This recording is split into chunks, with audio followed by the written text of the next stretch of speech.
Formatting for your electronic lab notebook. I understand for many of you this might be your first time formatting where you're going to have columns. So I wanted to go through just a quick, easy little tutorial in how we would take basically something we typed up in Word and get it to be formatted into something much more similar to this. So again, the way we're making our Word documents is something that is mimicking what would look like in an actual lab notebook if you were in a face-to-face class.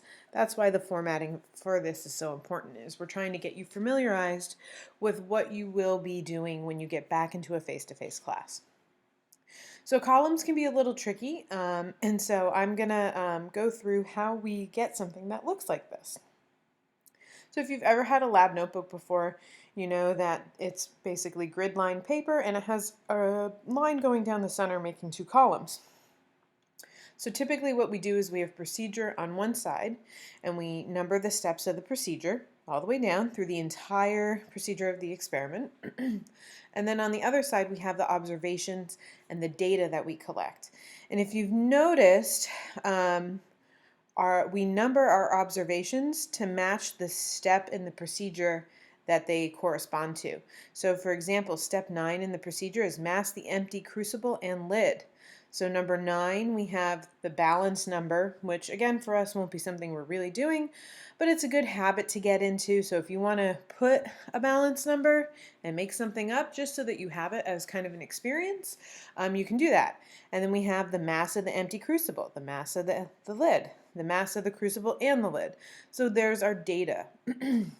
Now again, as I said on the page that this video is on, that the color coding here, you do not have to do the color coding. This is simply, again, something to help you learn from when you get back to a face-to-face class. The things in red are what would be done before you started the experiment. Typically, your instructor would have you have this written in your notebook before you came to class, and they'll check your notebook and be like, yep, you have your procedure down.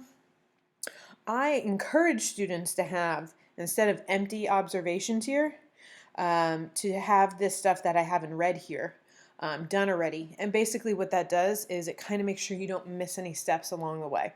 Oftentimes it's not a requirement, but since you're going to have all the data and everything for you, I would like to see them organized like this. And this is just a good habit to get into. The blue stuff is what you would be doing during the actual experiment, right? You can't write an observation until you've done it. So that would be the data and things like that. So how do we do this? So over here, for the sake of sanity of everyone, you don't need to see me type all this out again. I've gone ahead and I've typed up my full procedure as well as my full observations. And as you can see, it's just straight, going down the page, nothing fancy in the formatting yet. The only thing I did here is when I wrote my procedure out, each time you hit return, if you highlight all of it and you click the numbering, it will make each of the lines a number, and it automatically keep generating a new number for you. So that's the only formatting thing. Obviously for observations, you can't really do that because you don't necessarily always have an observation that corresponds with every step. So we don't have our first observation till step 6, and then 7, then 9, 10, 11, 12, 19, 26, right? So you might want to just write those out yourself, those numbers out. Okay, so the next thing we're going to do is I'm going to add a header. So I'm going to show you how to add a header if you've never done that before. Real quick, you're going to go Insert. And again, I understand this is in Word. If you are using a different software, maybe you're using Google Docs or something like that, they're all a little different, but the general concepts are still there. So again, you could go through and add your name, right? You could say, experiment 1C, Chem, here we'll go, Chem 200L, experiment 1C. And over here, especially for our class, put the observations, or excuse me, procedure,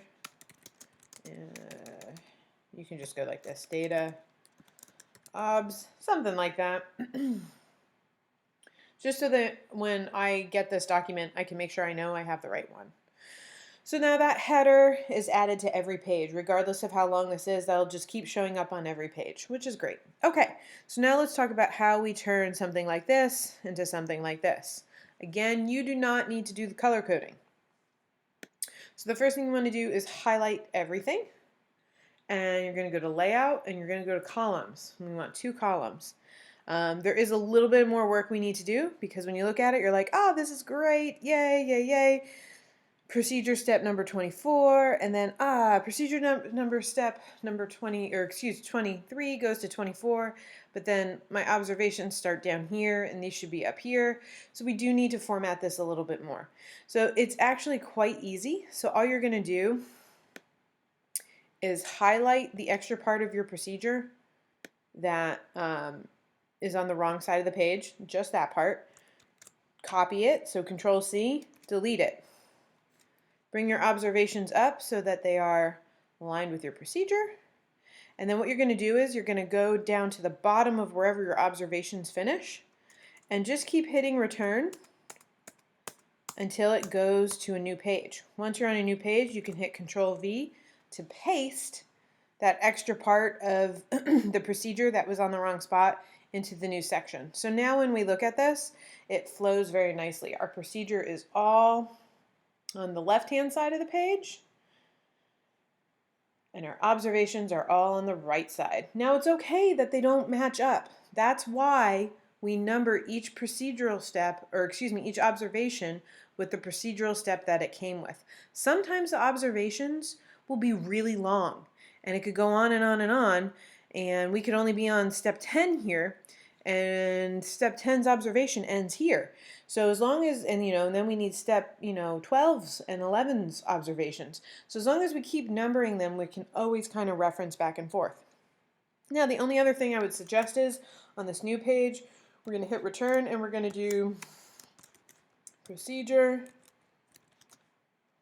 I can't spell procedure today. I haven't had my coffee yet. I apologize. Procedure continued. Something like that. I'll leave it up to you guys to do bolds and underlines and all that kind of stuff that you want to do, but this is the basics of how we would format our procedure, data, and observation section. If you have questions with this, please let me know. I'm happy to help.